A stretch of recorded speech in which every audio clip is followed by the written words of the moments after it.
Ma'asyiral hadirin rahimakumullah, sebagaimana biasanya sebelum kita mulai kajian kita, yaitu kajian kitab Safinatun Najah, kitab yang membahas tentang ilmu fikih, kita akan membahas terlebih dahulu hal-hal yang berkaitan dengan ratib yang kita rutin baca di setiap pertemuannya. Jadi kita telah membahas di pertemuan yang lalu zikir yang pertama, yaitu a'udzubillahi samil alim minasyaitonir rajim. Kemudian sudah kita bahas juga zikir yang kedua, yaitu ayat suci Al-Quran, lau anzalna hadzal qur'ana, sampai selesai, itu akhir daripada surat Al-Hasyr.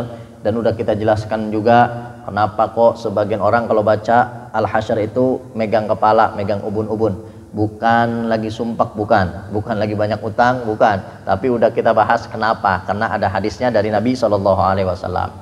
Kemudian zikir yang ketiga, yaitu a'udzu bikalimatillahi tammati min syarri ma khalaq, juga udah kita bahas. Kemudian bismillahilladzi la yadhurru ma'asmihi syai'un fil ardi wala fis samaa'i wa samil alim, juga udah dibahas. Kemudian bismillahirrahmanirrahim wala haula wala quwata illa billah, udah dibahas atau belum? Belum ya. Berarti sekarang bismillahirrahmanirrahim wala haula wala quwata illa billahil aliyil azim. Zikir yang kelima yaitu bismillahirrahmanirrahim wala haula wala quwata illa billahil aliyil azim, dibaca 10 kali. Artinya bismillahirrahmanirrahim dengan menyebut nama Allah yang maha pengasih lagi maha penyayang. La haula, tidak ada daya, wala quwata, dan tidak ada upaya, kekuatan, illa billah, kecuali dari Allah al-ali yang maha tinggi, al-azim yang maha agung, dibaca 10 kali. Dan ini termasuk juga berarti zikiran di antara zikiran bismillah, karena di dalamnya ada kalimat bismillahirrahmanirrahim ya. Jadi semua kalimat yang ada bismillahirrahmanirrahim itu adalah zikiran yang termasuk daripada zikiran basmalah.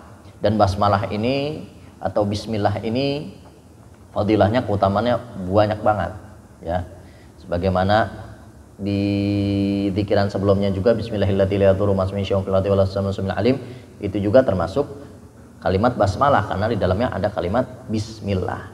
Kemudian sekarang kita bismillahirrahmanirrahim wala haula wala quwata illa billahil aliyil azim, itu juga adalah termasuk zikiran basmalah karena di dalamnya ada kalimat bismillahirrahmanirrahim. Nah, terkait dengan bismillahirrahmanirrahim, kemarin juga sudah kita sampaikan bahwa Nabi SAW beliau pernah bersabda, kullu amrin dibalin la yubda bi bismillahirrahmanirrahim fahuwa aqta. Segala perkara yang baik yang kita lakukan tanpa dimulai dengan bismillahirrahmanirrahim, maka akan terputus keberkahannya.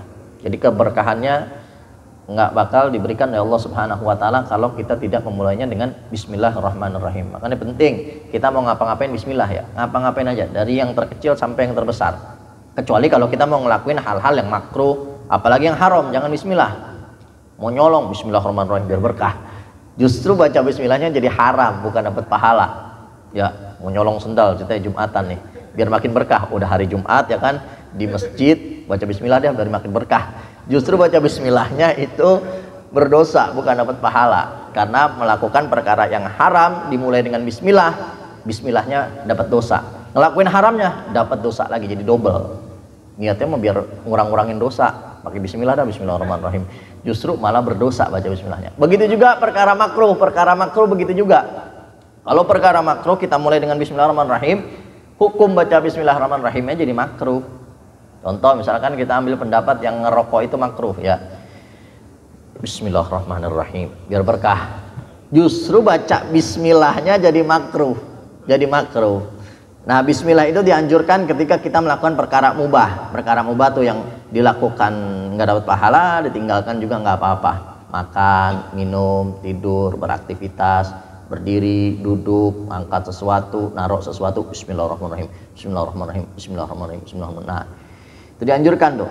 Atau perkara-perkara sunnah, kita mau ngelakuin perkara sunnah, baca bismillahirrahmanirrahim. Atau perkara wajib, kita mau ngelakuin perkara wajib, baca bismillahirrahmanirrahim. Nah, itu dianjurkan. Karena setiap perkara yang baik yang kita tidak mulai dengan bismillahirrahmanirrahim akan tercabut atau hilang keberkahannya dari Allah Subhanahu wa taala. Dan di sini disebutkan bahwa Nabi SAW beliau pernah bersabda sebagaimana yang diriwayatkan dari Abi Hurairah radhiyallahu anhu, Aktiru min qawli la haula wala quwata illa billah fa innaha kanzun min kunuzil jannah. Perbanyaklah membaca la haula wala quwata illa billah, ditambah bismillah lebih bagus, bismillahirrahmanirrahim, wala haula wala quwata illa billah. Fa innaha kanzun min kunuzil jannah, karena kalimat tersebut adalah perhiasan daripada perhiasan surga. Wa qala Makhul, dan berkata Imam Makhul, faman qalaha, barang siapa yang mengucapkannya, tsumma qala la manja minallah illa ilaih, kemudian ditambah la manja illa ilaih, la manja minallah illa ilaih, kasyafallahu anhu sab'ina baba minad dur, maka Allah Subhanahu wa taala akan mengangkat darinya 70 pintu kesialan.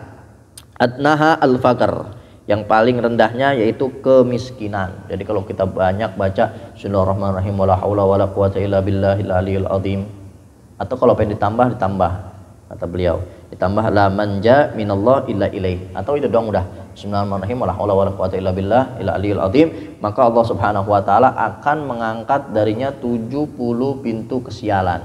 Dan yang paling terendah adalah kemiskinan.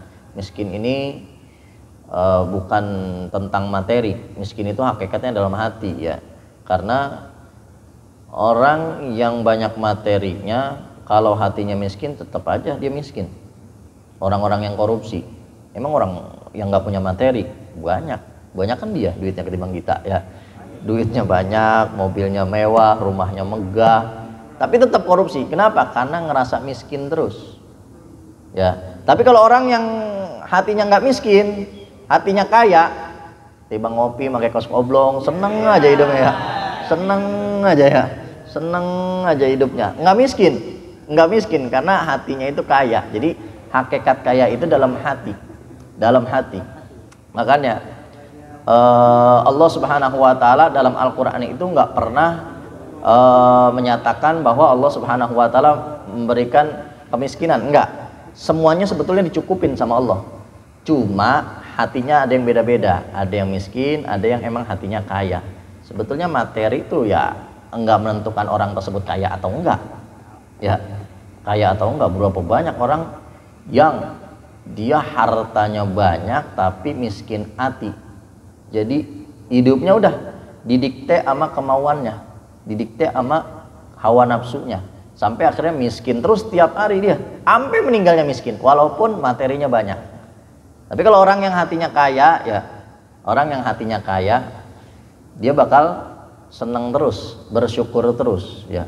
Makanya kita nih harus punya mindset bahwa orang yang paling seneng hakikatnya adalah orang yang bisa taat kepada Allah itu ya.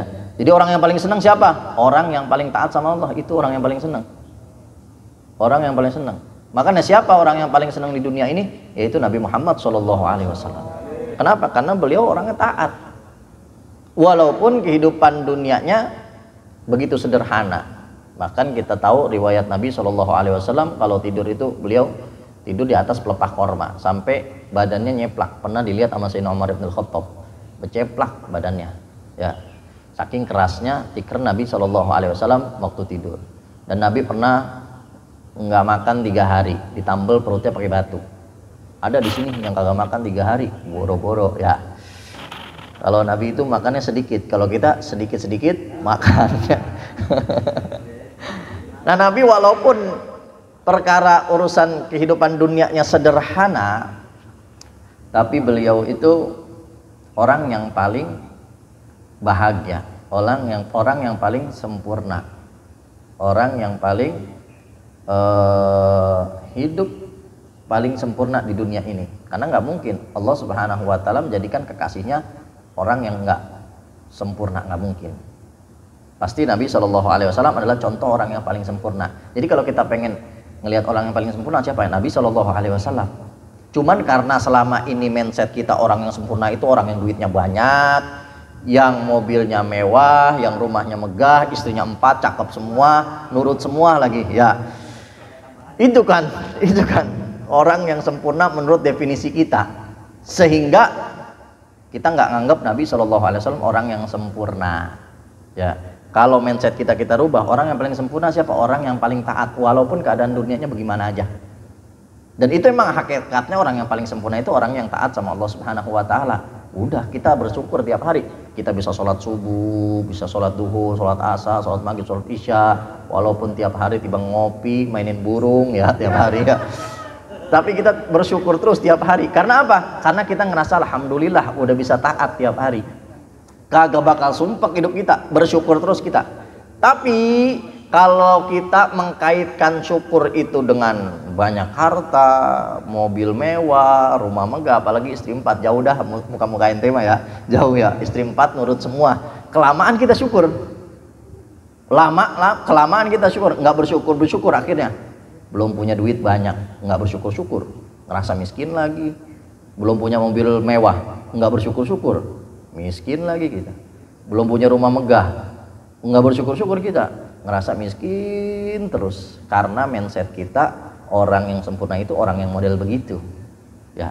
Kalau mindset kita rubah, orang yang paling sempurna itu orang yang taat sama Allah Subhanahu wa taala.